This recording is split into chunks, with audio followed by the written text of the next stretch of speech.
تو کائنات کا اپنا ایک ڈسپلن ہے. آپ دیکھیے کہ سورج ایک ہی جگہ سے روز نکلتا ہے اور صدیاں گزر چکی ہیں اس بات کو, ہزاروں سال ہو گئے ہیں, اور کسی دن بھی ایسے نہیں ہوا کہ اس نے اپنی جگہ بدلی ہو اور وہ مغرب سے نکل آیا ہو اور ظاہر ہے کہ دنیا بدل جائے گی. تو اللہ تعالیٰ کی جو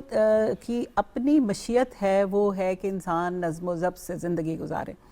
اور یہ جو سارے ہی ریلیجن ہیں, آپ دیکھیے کہ کرسچینٹی میں آپ نے سنڈے کو جانا ہے چرچ عبادات کے لیے, سروسز کے لیے, اسی طرح سے جیوز نے سیٹرڈے کو جانا ہے, باقی سب کے بھی اپنے اپنے دن ہیں اور وہ ان کے لیے مقدس ہیں. لیکن مسلمانوں کے لیے بات اس سے بہت آگے ہے کہ آپ کا صرف ایک دن نہیں ہے, بلکہ ایک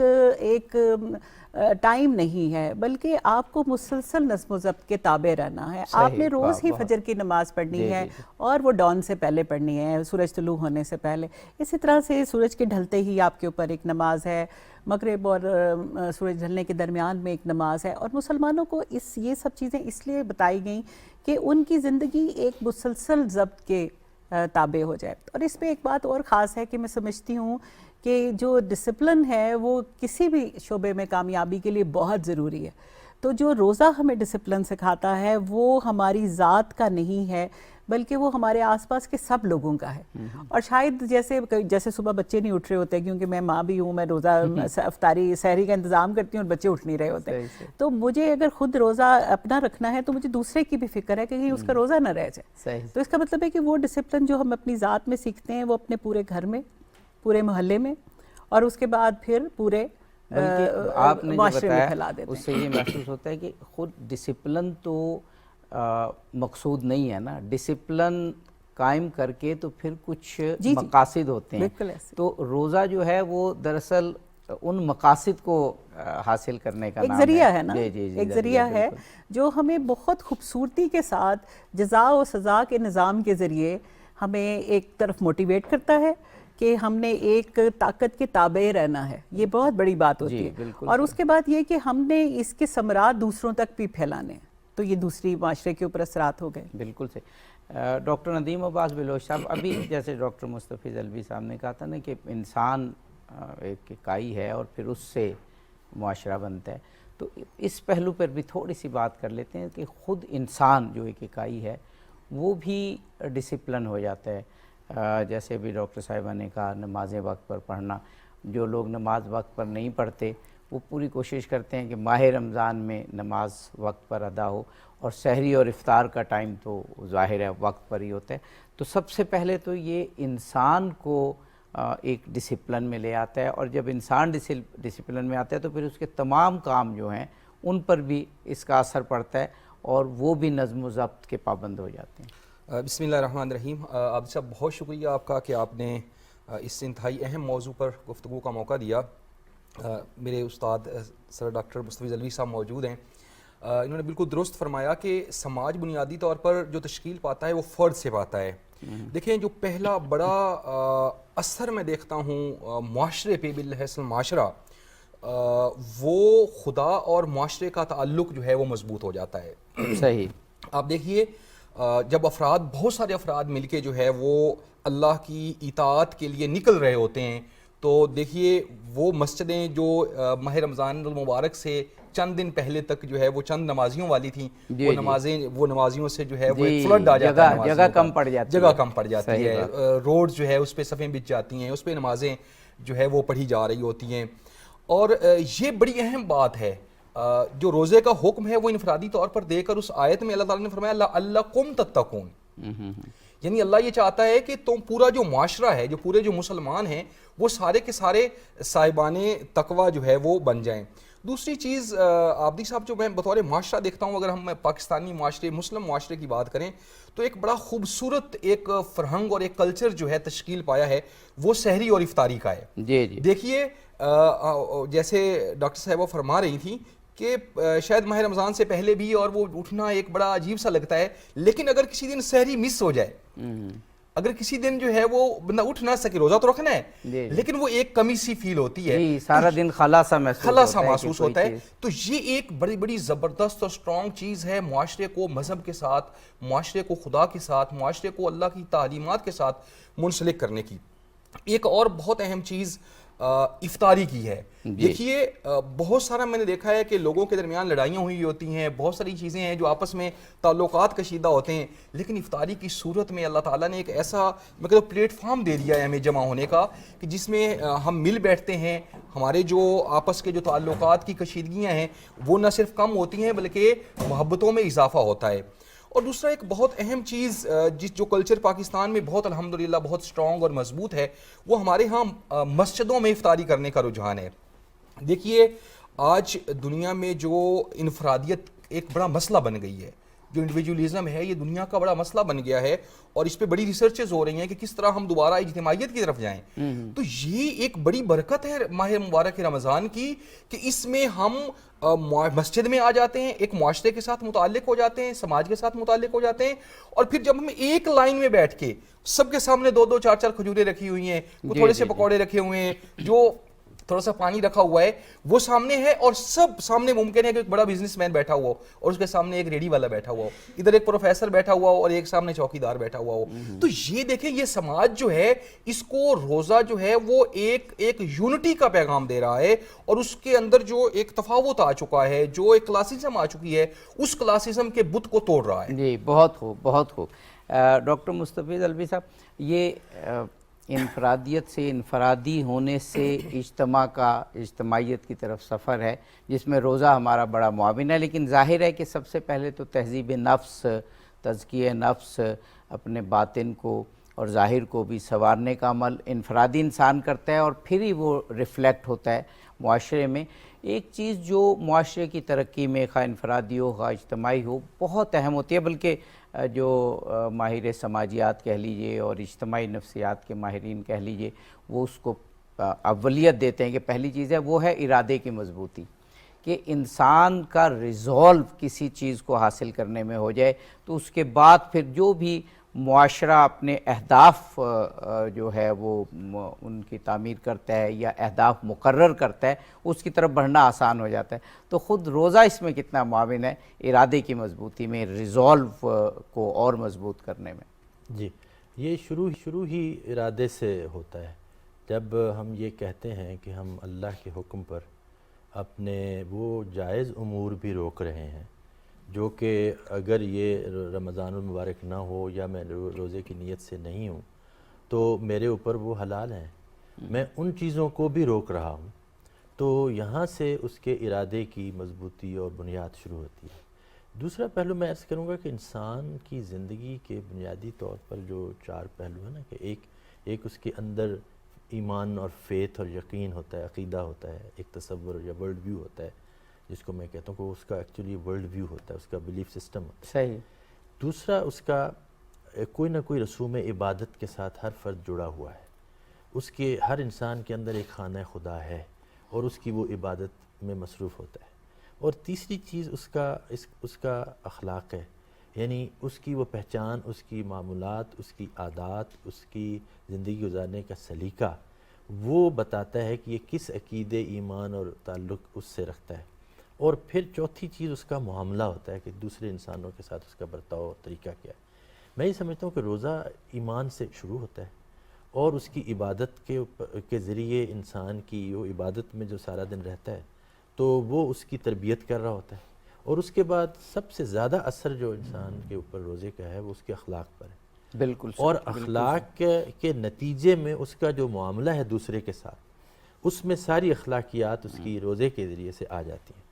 اب جو آپ نے جیسے فرمایا کہ وہ ارادہ میں کیا رول ہے, کیا اس کا روزے کا, تو ظاہر بات ہے کہ یہ یہاں سے جب شروع ہوتا ہے کہ میں اس لیے رک رہا ہوں کہ میرے رب کا کہنا ایسے ہے, اور یہ وہ ساری چیزیں ہیں جو میں اپنے نفس کی, اپنے باطن کی صفائی کے لیے میں یہ کر رہا ہوں. تو اس سے دراصل ارادے کی مضبوطی نہ صرف شروع ہوتی ہے بلکہ پھر پورا دن اس کی مشق جاری رہتی ہے. اس کو بار بار خواہشات کی جو اور طلب کی جو ایک آرزو اندر آتی ہے اس کو وہ روک کے رکھتا ہے, اور وہ ارادے کی پختگی پھر شام تک اس کو افطاری تک ایک انبساط اور فرحت کے ساتھ جوڑ دیتی ہے. اور اس لحاظ سے میں سمجھتا ہوں کہ ارادے کا جو جڑا ہوا روزے کے ساتھ تعلق ہے. اور اس میں یہ عرض کروں کہ جو انسان کا روزے کے نیت سے ہونا، روزے میں ہونا جس کو ہم کہتے ہیں، جس کو اللہ کے رسول صلی اللہ علیہ وسلم نے جو فرمایا ہے کہ وہ انسان اپنا رد عمل روک دیتا ہے کسی بھی طرح کا، اور رد عمل روکنا وہ ارادے کی مضبوطی ہی کا کام ہے کہ اس سے آپ اپنے آپ کو سنبھال لیتے ہیں۔ اور آپ صلی اللہ علیہ وسلم نے جو فرمایا نا کہ میں روزے سے ہوں، اتنا کہہ دو جب تمہیں کوئی گالی دی جائے یا تمہیں، تو یہ دراصل وہ ضبط ہے جو ارادے کی بدولت ہی انسان اپنے اوپر بار بار اس کو طاری کرتا رہتا ہے۔ میں یہ سمجھتا ہوں کہ جو ابھی یہاں بات کی گئی کہ قرآن نے روزے کی فرضیت کے ساتھ لعلکم تتقون جو فرمایا، تو تقوی کا ایک معنی جو ہے وہ احتیاط ہے، ہر درجہ احتیاط،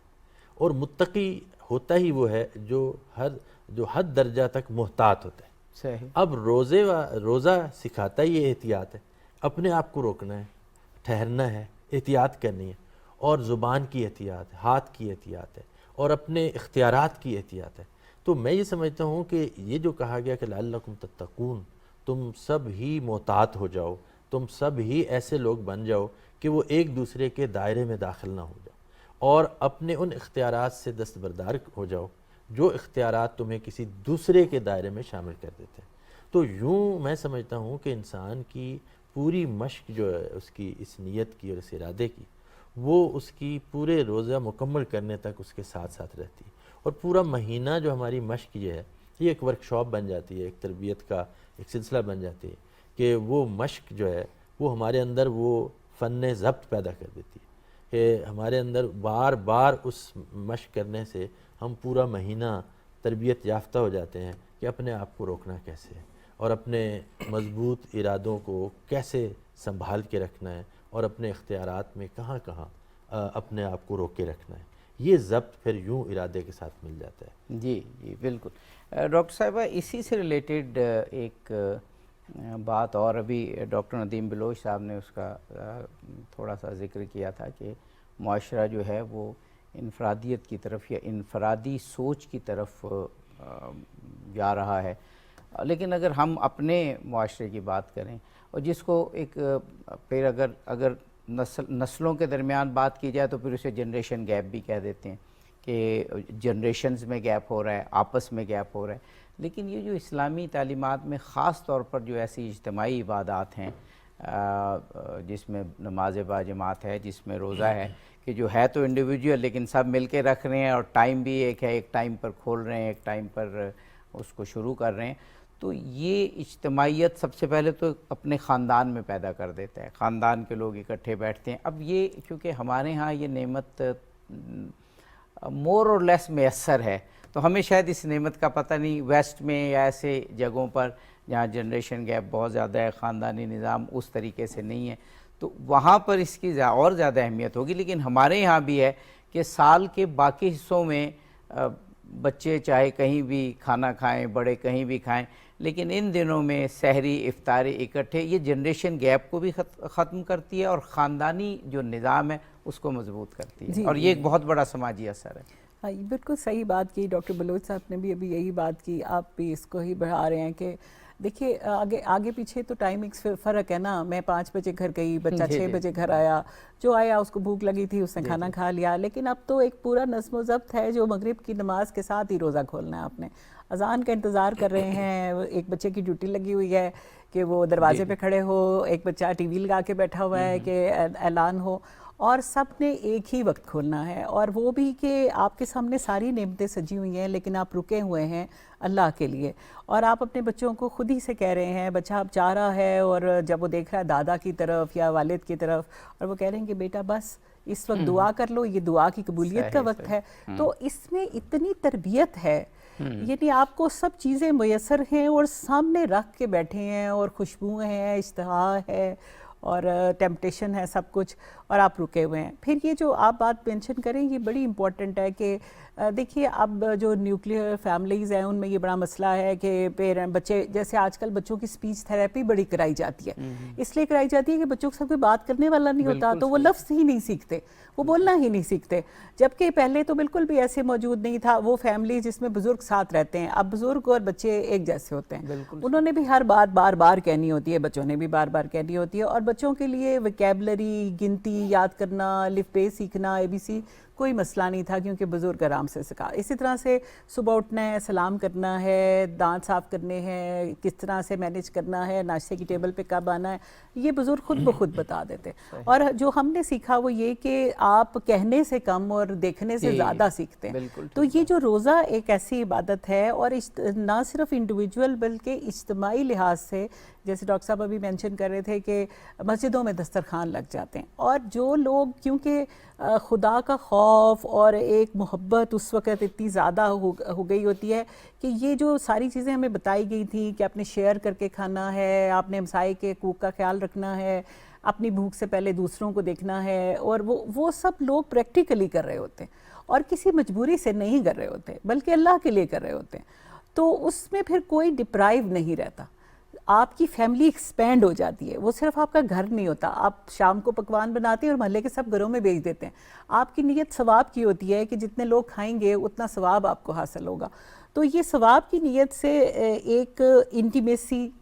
ایک ریسیپروکیشن کہ وہ بھی آپ کی طرف بھیجیں گے کہ کل ان کی طرف سے آیا تھا، اور وہ بھی اس لیے بھیجیں گے کہ 4 لوگ ان کے گھر میں بھی روزہ کھولیں گے تو ہمیں ثواب حاصل ہوگا. تو روزہ ایک ایسی اجتماعی عبادت بن گیا ہے، اور ہم نے کچھ اس کو اور بھی بہتر کر لیا ہے. جو جنریشن گیپ تھے اس سے ہم نے زیادہ سیکھ لیا کہ جتنا آپ نیکی کو پھیلائیں گے اتنا وہ زیادہ بڑھے گی. ایک تو وہ ریئیکشن ہے نا ہمارے ہاں کہ کیونکہ مسلمانوں کے اوپر بہت برا وقت ہے دنیا میں، تو ہمیں اپنے دین کی خود حفاظت کرنی ہے. تو اس ریئیکشن کی وجہ سے بھی میں نے دیکھا کہ ہمارے بچے شاید ہم سے زیادہ دیندار ہیں، اور یہ بڑی خوشائند بات ہے. بہت بہت اچھی بات. اسی سے جڑی ہوئی ایک بات ڈاکٹر ندیم عباس آپ سے پوچھنا چاہوں گا. ہم معاشرے کی یا انسان کی تین سرکلز کرتے ہیں، 3 سٹیجز کہہ لیں یا 3 سرکلز. انفرادی انسان یعنی انڈیویجول، اس کے بعد فیملی، خاندان، اور پھر خاندان مل کے معاشرہ بناتے ہیں. روزہ ایک ایسی عبادت ہے کہ جس میں تینوں کی تربیت بھی ہو رہی ہے اور تینوں کا آپس میں تعلق مضبوط بھی ہو رہا ہے. انڈیویجول انسان تو ظاہر ہے روزہ رکھ رہا ہے. روزے کے بارے میں تو یہ کہا گیا کہ یہ ایک ایسی عبادت ہے کہ جس میں ریا کا کوئی پہلو نہیں ہے. روزہ رکھا ہوا ہے تو بس مجھے ہی پتہ ہے کہ میں نے کوئی پہلے چیز کھا لی یا بعد میں کھا لی، آپ کو معلوم نہیں ہوگا. لہٰذا یہ ایک ایسی عبادت ہے جو مکمل طور پر ریا سے پاک ہے. تو انڈیویجول تو اس سے فائدہ اٹھا ہی رہے، لیکن جیسے ابھی آپ نے کہا کہ خاندان مل کے ایکٹیویٹیز کر رہے ہیں اور وہی پھر خاندان مل کے مساجد میں جا رہے ہیں، تو یہ اس اجتماعیت کو بہت زیادہ مضبوط کرنے کا باعث ہے. جی ایسے ہی ہے. اور بہت اچھا ایک نقطہ آپ فرما رہے تھے کہ میں دیکھ رہا تھا کچھ لوگوں نے اس کے جو معاشرتی اثرات لکھے ہیں اس میں ایک لکھا ہے کہ اس سے منافقت کا خاتمہ ہوتا ہے. میں بڑا حیران ہوا کہ روزے سے منافقت کا خاتمہ، تو اس میں انہوں نے ایگزیکٹلی یہی پوائنٹ نوٹ کیا ہے کہ دیکھیں اس ٹائم جو ہے وہ میں ادھر بیٹھا ہوں، کیا پتہ میں بعد میں اٹھوں اور جا کے 2 گلاس پانی پی لوں اور یا پانی پی کے آ گیا ہوں اور مجھ سے کوئی پوچھے ہاں میں روزے سے ہوں. یہ آبدی صاحب ایک ایسی چیز ہے، یہ جو خدا کا اور ہمارا تعلق ہے،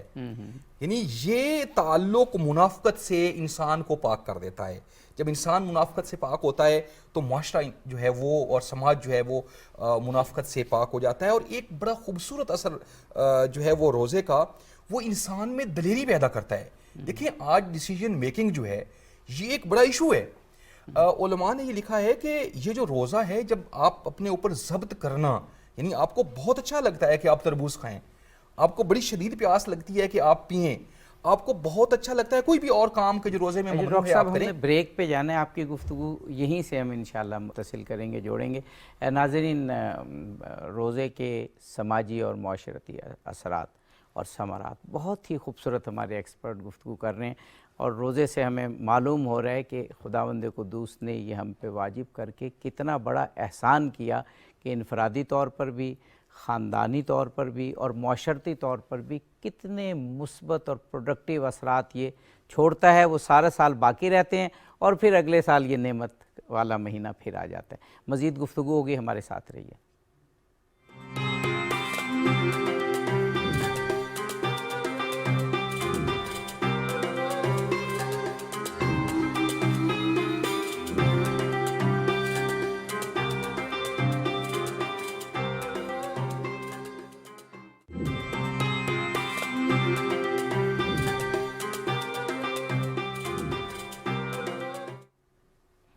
ناظرین پروگرام میں ایک مرتبہ پھر خوش آمدید کہتے ہیں. پروگرام ابتدا اور اس میں ماہ مبارک رمضان کی برکتوں، سعادتوں، مغفرتوں کے حوالے سے گفتگو، اور خاص طور پر آج جو ٹاپک ہے کہ روزے کے سماجی اور معاشرتی اثرات کیا ہیں. ڈاکٹر ندیم عباس بلوچ صاحب، آپ فرما رہے تھے، میں نے سوال کیا تھا کہ انفرادی طور پر انسان، پھر خاندان اور پھر معاشرہ، یہ تینوں اس طرح باہم ان میں ہم آہنگی ہو جاتی ہے کہ واقعاً جو انسان کی زندگی گزارنے کا مقصد اللہ نے قرار دیا ہے وہ حاصل ہوتا ہوا محسوس ہوتا ہے. جی ایسے ہی ہے. تو میں پہلے اس کا تھا کہ انفرادی طور پر، خاندانی طور پر اور معاشرتی طور پر منافقت ختم کرتا ہے. اور دوسرا اس کا جو خوبصورت اثر ان تینوں سٹیجز پہ ہے، وہ ان تینوں کو اگر ٹرو میننگز میں ہم جو ہے وہ روزہ رکھ رہے ہیں تو اس کا ایک اثر جو ہے وہ دلیر ہونا ہے کہ انسان پھر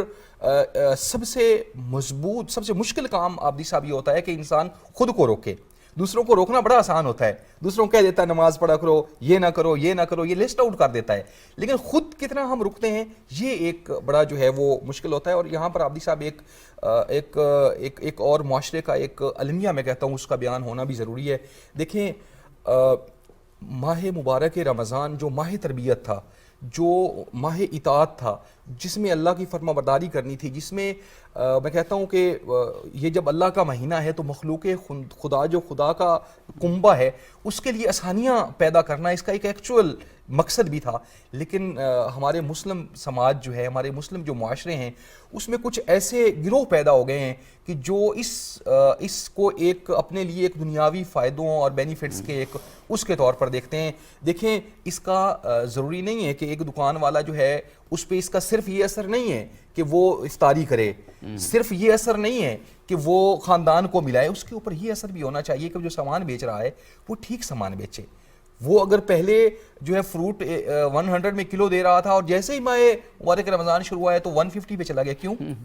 پہلے جو ہے وہ بیسن جو ہے فار ایگزامپل 200 پہ مل رہا تھا تو ابھی 400 پہ کیوں چلا گیا؟ اس کو بھی روزے کا ایک معاشرتی اثر کہہ سکتے ہیں، لیکن منفی اثر. جی میں یہ کہہ رہا ہوں جو کہ ہمیں نہیں کرا. جی ایگزیکٹلی میں یہ کہہ رہا ہوں کہ روزہ اس سے روکتا ہے. یعنی ہر ایک کے لیے روزے کا اثر ڈیفرنٹ ہونا چاہیے. ایک ٹیچر کے لیے بھی ہونا چاہیے، وہ ٹیچر کے لیے جہاں دیگر اثرات ہو رہے ہیں وہ اپنی جگہ پر، لیکن میرے لیے ایز اے ٹیچر جب میں پڑھا رہا ہوں تو میں زیادہ بہتر پڑھاؤں. بالکل بالکل. ڈاکٹر مستفیض الوی صاحب، ایک اور چیز، اثرات تو بہت زیادہ ہیں اگر جب ہم دیکھتے چلے جائیں، اور میں نے جیسے کہا نا کہ یہ نعمت نہ ہو تو پھر ہمیں معلوم ہوگا کہ یہ کتنی بڑی نعمت ہے. جیسے جنریشن گیپ ماشاءاللہ الحمدللہ ہمارے یہاں اتنا نہیں ہے، لیکن جہاں ہے تو معلوم ہوتا ہے کہ یہ کتنا بڑا عذاب ہے. ایک اور چیز روزے میں رسول پاک ختم مرتبت محمد مصطفیٰ صلی اللہ علیہ وآلہ وسلم نے بہت زیادہ بتائی، وہ اس کو میں اگر جدید زبان میں بات کروں تو کمیونیکیشن سکلز، کہ جب روزہ رکھا ہوا ہو تو آپ نے گفتگو کیسے کرنی ہے، آپ نے اگر کوئی دوسری طرف سے شدت یا تندی آ رہی ہے آپ نے اس کا جواب کیسے دینا ہے، آپ نے کس طرح اپنے آپ کو کمپوز کر کے رکھنا ہے کہ روزے کی حالت میں معلوم ہو کہ معاشرے سے خوش خلقی، حسن اخلاق اور ایک دوسرے کے ساتھ مثبت روابط کی قدریں مضبوط ہوں. تو اس طرف بھی ہمارا دھیان ہونا چاہیے. یہ روزہ نہیں ہوگا کہ اگر ہم روزے سے ہیں اور بد اخلاقی کر رہے ہیں. وہ بتائیے گا کہ خود رسول اللہ نے تہذیب گفتگو اور یہ تہذیب ہمیں روزے کے دوران خاص طور پر بتائی. یہ بہت اہم بات ہے. قرآن نے انسانی باطن کے جو 3 حصے کیے ہیں اس میں ایک تو یہ ہے کہ انسان ہر وقت بے چین ہوتا ہے اپنی خواہشوں کی تسکین کے لیے، تو ایک حصہ اس کی ذات کا یہ ہے. ایک اس کی ذات ہی میں قدرت نے ایک ایسی چیز رکھی ہے جو پہچان کرتی ہے کہ یہ غلط اور صحیح ہے، اور وہ اس کو روک دیتی ہے کہ یہ ایسا نہیں کرنا. یہ نفس لوامہ جسے کہا گیا. اور پھر تیسری چیز جو انسانی باطن کی کیفیات میں ہے وہ نفس مطمئنہ ہے. وہ اطمینان و سکون پا جاتا ہے کہ اس نے ایک اچیومنٹ، ایک کام مکمل کر لیا. روزے کا معاملہ یہ ہے کہ وہ ان تینوں کے اوپر براہ راست اثر انداز ہو رہا ہے. بالکل صحیح. کہ خواہشات کو روکنا، اب خواہشوں کے جو روکنے میں زبان کا بہت اہم رول ہے کہ زبان کے ذریعے انسان اصل اپنے باطن کا تعلق خارج سے قائم کرتا ہے. جس طرح اپنی آنکھوں کے ذریعے وہ باہر جھانکتا ہے، اس طرح زبان کے ذریعے وہ باہر تعلق بناتا ہے. تو زبان کو روکنے سے جو ہمیں سیرت پاک اور احادیث مبارکہ میں آفات اللسان کی فرمایا گیا ہے کہ زبان کی آفات بہت ہیں، تو ان آفات سے بچنے کا روزہ بہترین موقع مہیا کر دیتا ہے۔ اور دوسرا آپ نے جیسے کہا کہ اس میں آداب گفتگو تو خود آ جائیں گے کہ پہلا ادب تو ہے ہی ہوئی ہے کہ میں یہ جان لوں کہ مجھے بولنا کتنا ہے۔ صحیح، یہی معاملہ کہ سننا مجھے اگر دوگنا ہے تو ایک گنا بولنا ہے، یہ مجھے میرے 2 کان اور میری 1 زبان سکھا رہی تھی۔ لیکن مجھے روزے نے کہا کہ دیکھو پہلے یہ کہ تمہیں کتنا بولنا ہے، اور جب کوئی اور کہے کچھ تو اس کے رد عمل میں کتنا کہنا ہے، اور پھر اس کو کس سلیقے سے کہنا ہے۔ اس میں جیسے عرض کیا کہ وہ احتیاط، وہ اپنے رب کے سامنے حضوری کا تصور، وہ پھر خواہشات کو روکنے کے لیے اپنے آپ پر ضبط، یہ نفس امارہ جو ہے یا انسان کے اندر خواہشات کی طلب والا جو حصہ ہے، اس باطن کو روزہ یوں قابو میں لاتا ہے۔ اس کے بعد انسان کا جو دوسرا حصہ ہے اس کے باطن کا ہے، وہ اس کو ضمیر جو ہے ہر وقت مطلع کر رہا ہے کہ تم یہ بات درست کر رہے ہو یا غلط کر رہے ہو۔ یہ جب روزہ خود احتسابی کی طرف لے کر جاتا ہے تو آپ خود بخود رک کر ٹھہر کر سوچتے ہیں کہ میری زندگی کے سارے لمحات کیسے گزر رہے ہیں، اور اس میں خاص طور پر آپ کا قول اور عمل، یعنی قول سب سے پہلے آتا ہے۔ اور یہ خود احتسابی پھر انسان کو روزے کی اس پوری مشق کے ذریعے سے اس نفس مطمئنہ پر لے جاتی ہے کہ جو اللہ کے پیارے رسول کا فرمانا ہے کہ جو روزے دار کی خوشیاں 2 ایسی ہیں کہ جو کسی اور کو نصیب نہیں ہو سکتی۔ ایک وہ جو شام میں افطاری کے دور قبل ہوتی ہے، وہ سینس آف اچیومنٹ ہے کہ میں نے پورا دن ضبط کا ایک پورا پہاڑ تھا جس کو میں نے سر کر لیا ہے، اور اپنے رب کے حضور میں اپنے اس اطمینان کے ساتھ اس لذت کو کوئی اور پا نہیں سکتا جو اس سے خود جو خود ضبط میں سے گزرا ہوا ہے۔ اور پھر دوسری خوشی اس کی وہ ہوگی جو اس کو رب کائنات کا دیدار نصیب ہوگا، اور وجوہ یومئذ ناظرہ الی ربہا ناظرہ، اس دن چہرے جو ایسے ہوں گے اپنے رب کی طرف دیکھ رہے ہوں گے، اور وہ جو مسرت اور انبساط ان کو ملے گا۔ اس کی تو خیر کیا ہی بات ہے، وہ تو روایات میں آتا ہے نا کہ جب قیامت کے روز بہت سخت آئیں گے تو ایک ندا آئے گی کہ کہاں ہیں روزے دار، اور ان کو VIP بنا کے وہاں لایا جائے گا، اور پھر ایک خاص دروازہ ہے جنت کا کہ جس میں ان کو گزارا جائے گا، یعنی سارا VIP ٹریٹمنٹ قیامت کے روز ہوگا۔ یہ اطمینان جو انسان کو نفس مطمئنہ کی طرف لے جائے۔ ڈاکٹر صاحبہ، جب رسول اللہ ختم مرتبت محمد مصطفیٰ صلی اللہ علیہ وآلہ وسلم سے روزے کی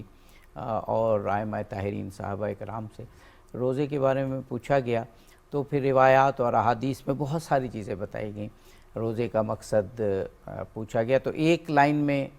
حدیث میں آیا کہ روزہ اس لیے فرض کیا گیا تاکہ غنی اور فقیر، امیر اور غریب برابر ہو جائیں، اور امیر بھی وہ بھوک کا مزہ چکھیں، اور ان کو تھوڑا احساس ہو کہ اگر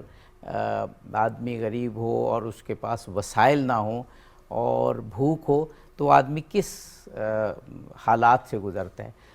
تو یہ ماہ رمضان میں میرا خیال ہے بہت اچھے طریقے سے حاصل ہوتا ہے، اور اسی لیے ماہ رمضان میں افطاری اور خیرات اور صدقہ اور ایک دوسرے کے غم بانٹنا یہ بہت زیادہ ہو جاتا ہے۔ جی دیکھیے، یہ تو روزے کا ایک معاشی پہلو ہے۔ دنیا میں جتنا فساد ہے وہ اس لیے کہ ہیوز اینڈ ہیوز ناٹ کے درمیان بہت فرق ہے،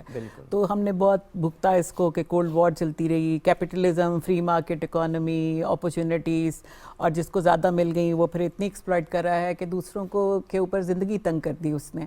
اور پھر یہ جو ساری انڈسٹریل ریولوشن کی سٹرگل ہے، یہ ہم نے اس لیے دیکھی کہ وہاں پہ ہمارے یہ والے کانسیپٹ نہیں تھے کہ روزہ آپ کی تربیت کر دیتا ہے کہ آپ اگر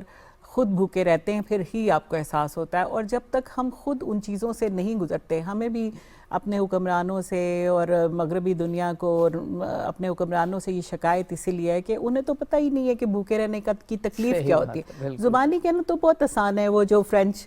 کوئین نے کہا تھا نا کہ روٹی نہیں ملتی تو کیک کھا لو،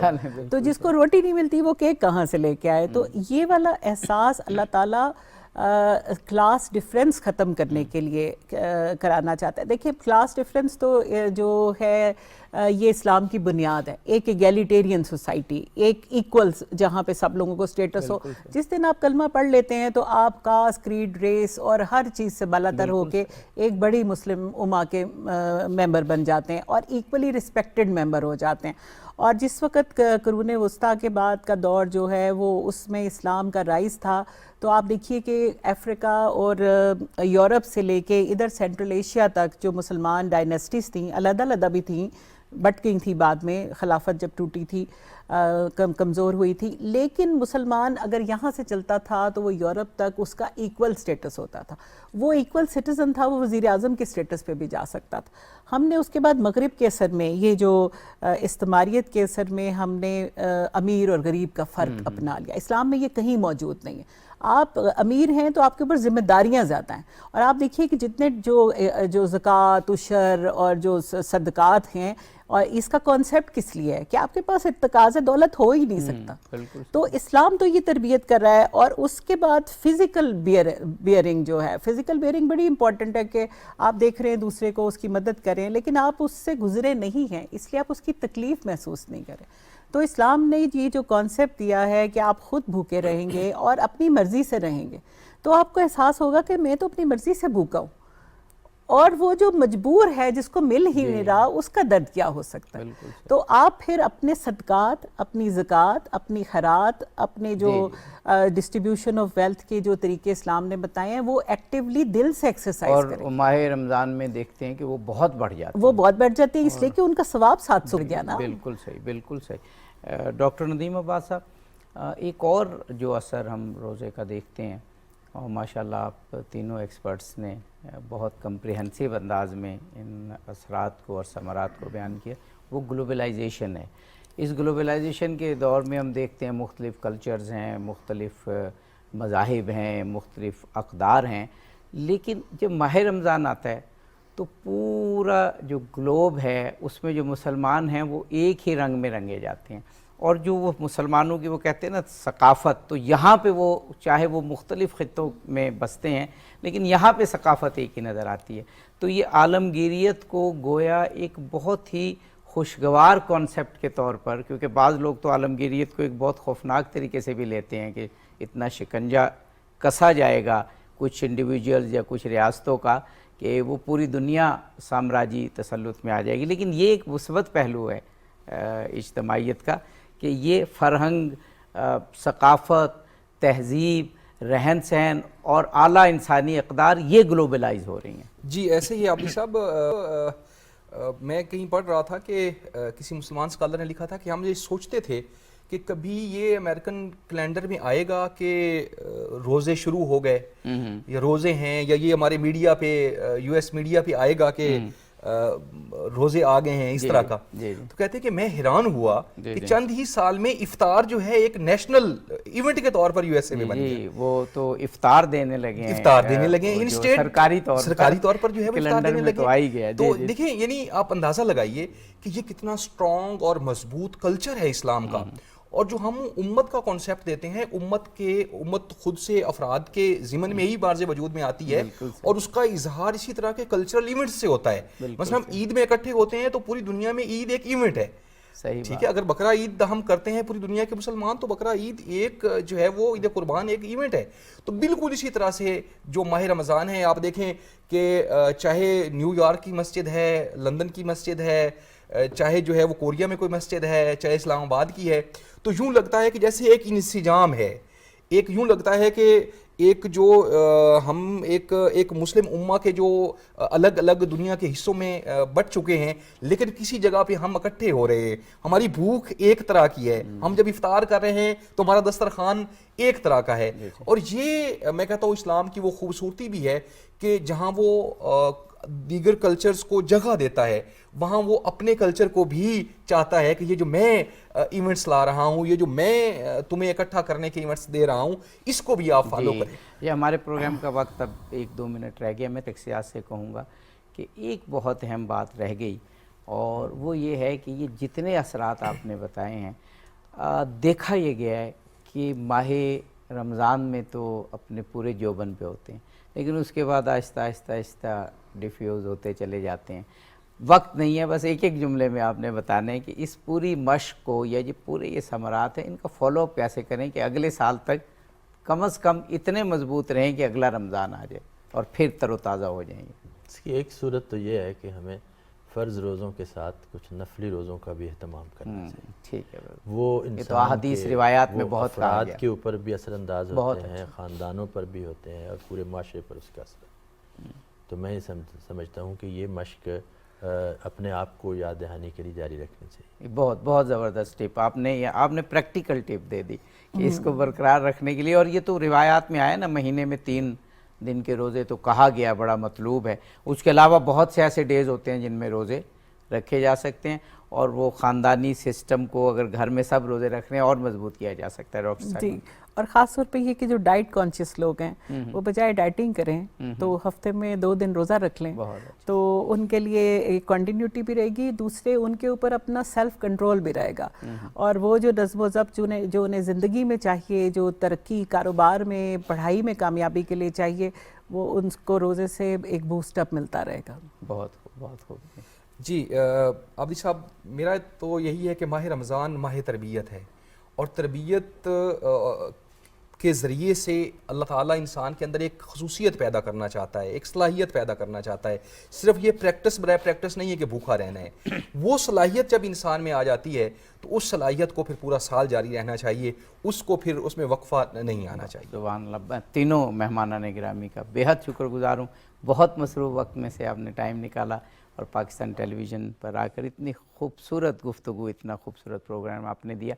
ناظرین, ماہ مبارک رمضان ایک تربیت ہے, ایک مشق ہے, ایک ڈسپلن ہے, اور اس کے بے حد اثرات ہیں. ہم دعا کرتے ہیں کہ ماہ رمضان سے جو کچھ ہم حاصل کرتے ہیں, خاندان میں محبت بڑھتی ہے, اپنا ایک جذبہ بڑھتا ہے روح کی بالادگی کے لیے, روح کی تقویت کے لیے, سب سے بڑا تقوی کے حصول کے لیے. تقوی یعنی زندگی گزارنے کی ایکسپرٹیز, کیا کام ہمیں کرنا چاہیے, کیا نہیں کرنا چاہیے. خدا کرے ماہ مبارک رمضان میں جو انفرادی طور پر, اجتماعی طور پر ہم ثمرات حاصل کرتے ہیں وہ باقی سارا سال بھی اسی طرح رہیں, اور اگر وہ رہتے ہیں تو معاشرہ امن و سکون کا, محبت کا, پیار کا, تعمیر و ترقی کا ایک نمونہ بن جائے گا. اسی امید کے ساتھ کہ ماہ مبارک رمضان کی یہ برکتیں, سعادتیں ہم یقیناً سمیٹیں گے. اظہر علی عابدی کو اس پروگرام سے اجازت دیجیے. فی امان اللہ.